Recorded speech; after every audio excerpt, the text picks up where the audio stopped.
खुलताबाद तालुक्यातील सुलीभंजन परिसरातील दत्त मंदिर शिवारातील जांभूळ तलावात पोहण्यासाठी उतरलेल्या मनोज भाऊसाहेब साठे या तरुणाचा पाण्याच्या खोलीचा अंदाज न आल्याने बुडून दुर्दैवी मृत्यू झाला।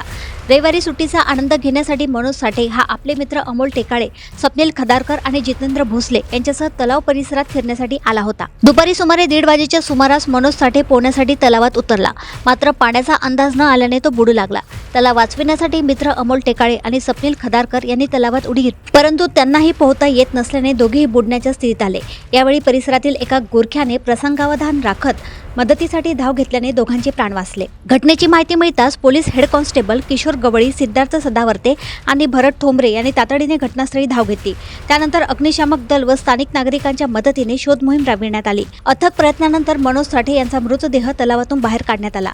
या घटनेमुळे वाळूज आणि खुलताबाद परिसरात हळहळ व्यक्त होत असून तलाव परिसरातील सुरक्षेचा प्रश्न पुन्हा ऐरणीवर आला आहे।